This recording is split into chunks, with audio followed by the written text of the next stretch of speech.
Hey guys, college football update week 9. I kind of got a crying baby upstairs, so we're going to have to make this somewhat quick. It probably won't be 10 minutes, but as usual, we'll start with Notre Dame Navy and we'll move on from there. So let's start with the number 3, Notre Dame Fighting Irish, defeating Navy 44 to 22. The game was over at the half. It was 27 to nothing.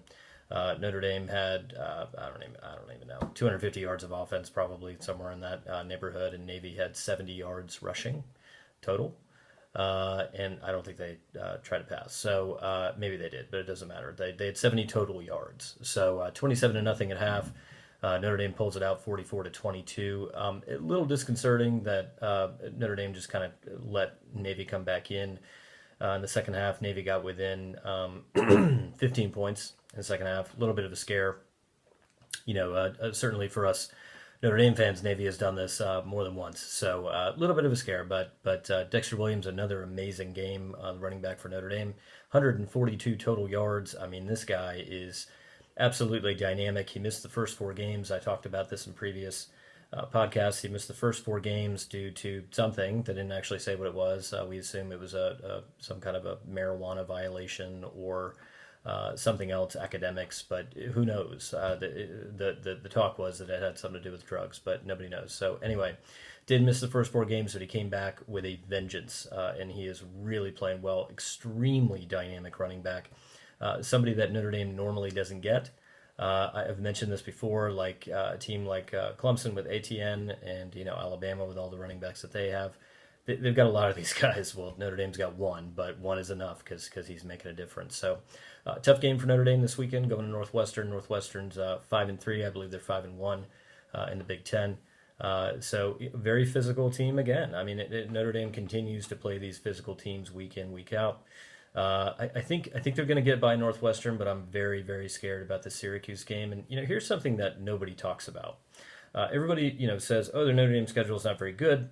And they play a lot of teams that just aren't really great this year, and I don't necessarily disagree with that. I'm not going to say their schedule is amazing, but I don't really know a lot of teams that their schedule has been that difficult outside of maybe LSU. LSU's had an extremely difficult schedule, but here's what people don't think about: Notre Dame is not in a conference, as we all know, and people either like that or hate it. I personally don't care one way or the other, but here's the thing: when you're in a conference, you play the same teams year in, year out. Okay, Notre Dame doesn't do that. They play the same 3 teams year in, year out. They play Stanford, Navy, and Southern Cal every year. Those are the 3 stable games. Okay, but then we throw in Michigan State every now and then, Michigan every now and then. Notre Dame's playing Georgia next year at Georgia.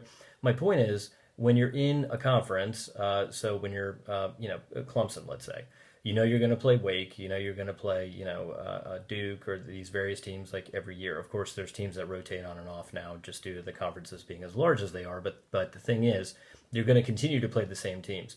Notre Dame doesn't do that. They play new teams every year. So to me personally, I realize I get it. I'm biased in this, but I think it's harder for them to go undefeated. So I think that's something to consider as well. The other thing is the travel. Outside of Hawaii and maybe West Virginia, there is absolutely no team that travels more than Notre Dame. They went out west to play Navy. They're going to come back and play at Northwestern. They're going to go to MetLife Stadium in Syracuse. Then they're going to go home, play Florida State. Then they're going to go to MetLife Stadium and play Syracuse. Then they're going to go back out west again to play Southern Cal. Nobody does this. Again, outside of Hawaii, nobody does it. So keep that in mind when people talk about not having a conference title game and everything else. They're also not traveling 50 miles to play these games. They're traveling all over the country. I get it. They do it to themselves. I'm just saying it's something to consider. So let's move into the ACC. Let's talk about Boston College. Boston College 6-2, and I got to tell you, I mean, this is not going to be an easy game for Clemson in a couple of weeks. It's going to be at BC. It's probably going to be 25 degrees or something. I mean, Boston is really cold in November. I don't know that it's necessarily going to matter. I just think it's going to be interesting. It's at least going to be an interesting game.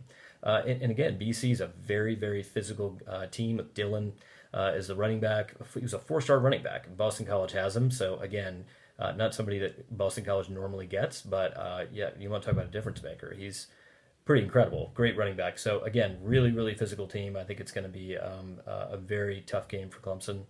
Or at least I hope so. I hope it'll at least be interesting. Because speaking of Clemson, wow, I mean, an absolute destruction. And I got to tell you, for all the Clemson fans are loving it because Florida State did this to them multiple times. And wow, I mean, 59-10, and I'm pretty sure they cleared the bench. I mean, it's not like they were really trying to roll it up, as far as I could see. I just think Florida State gave up. I mean, I know Taggart said that, and he's right. But the reality is, he's lost his team.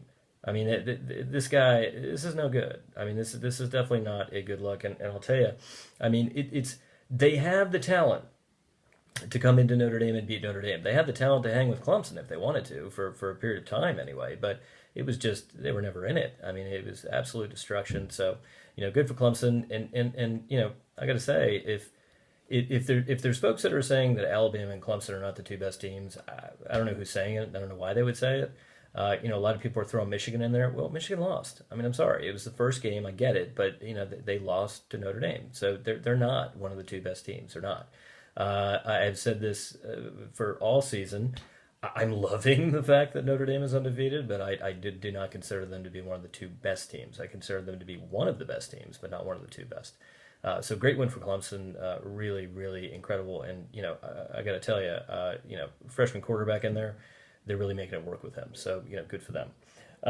Moving on to a couple of 6-2 teams that I personally am excited about, and that's Army and Virginia. So, Army is basically what Navy has been over the past 15 years or so, and Army's kind of taken that title from them at the moment, which I'm loving because I'm an Army guy. I'm not a Navy guy, so this is just fantastic. I love it. Fun to watch. It doesn't necessarily matter. My brother and I have had multiple conversations about this. Army could be 10-2, and I think they're still going to go to the Military Bowl, but at the same time, Army didn't used to go to bowl games for a long time. So, their best season that I can remember was 1996, when I think they went 10-2, and they went to the Hawaii Bowl, or whatever it was called back then. And I think they might have lost that bowl. But anyway, that's like the best team that I can remember in forever. So, this is great. They're on a roll. UVA just has not gone. They went bowling last year. It got destroyed by Navy, but they're really coming on strong here. And look, I said this years back, and I said it last week, and maybe even the week before. Bronco Mendenhall making it work. Good coach. That was a great hire. So I think he's really going to make a difference. And you know what? Maybe UVA is just good. Maybe the ACC isn't that down. It is down, but maybe Virginia's just good. I mean, what the hell's wrong with Virginia being good and Boston College being good? I get it doesn't happen often, but maybe they are.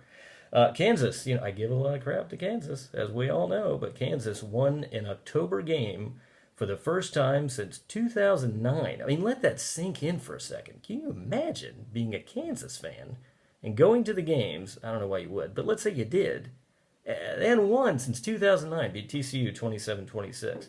Complete embarrassment for TCU. TCU just cannot play Kansas for some reason. They've had trouble with them for years. I don't know what's going on there. If they fall asleep in Lawrence, I don't know. Fantastic. I don't know that it's enough to keep David Beatty on the job, but 3-5, you never know. They could get on a roll, so we'll see what happens. I don't think so, but certainly better than Rutgers or some of these other teams. Oregon State actually had a win. Hey, I'm gonna give a shout out here. Oregon State beating Colorado. That was shocking. I got to tell you, Oregon State has done nothing all year. I did not think they were going to get a win. They got a win. Look, something to build on. I mean, the season's lost anyway, but, hey, winning is contagious, just like losing is. So it's entirely possible they can build on it, maybe get another win, close out the year 3-9. Is that good? No, but better than, 0-12. So, good for the Beavs. I know my buddy Kirsch is excited about it, so good job, man. Let's hope they can build on it. Kentucky and Georgia, that's going to be a great game this upcoming week, along with LSU and Alabama, of course. But I'm really interested in this Kentucky-Georgia game. Kentucky is usually not in this position. Beat Missouri on a last-second play, just absolutely fantastic. I watched it.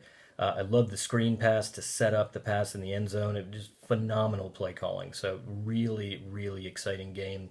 Missouri, a hard luck Missouri team. I mean, South Carolina beat them in the last second field goal, then they lose to Kentucky. I mean, this team could easily have 6 wins, but they don't, and that's the way college football works. A couple of weeks ago, my buddy Jerns had asked a question about can the SEC get 2 teams in. I get this was a couple of weeks ago, and this is before all the hullabaloo happened with everything else and Ohio State lost. But I would have answered no, and I would answer no now. Obviously, it's a little easier to say that now. I think LSU is going to lose to Alabama. I don't know what the score is going to be, but I think they're going to lose to them, and I just don't see another SEC team getting in. Kentucky could maybe sneak in there if they were to beat Georgia and then somehow make it a game against Alabama, but I don't really see it. I would see Michigan sneaking in a lot easier because just based on where they are at the moment. And again, this is Monday, so I don't know what the rankings are going to be like when they come out, but I think Michigan has a better shot. So anyway, we'll see what happens. Enjoy the games this weekend, guys. Lots of good games on, so everybody have fun with it. All right, see you guys.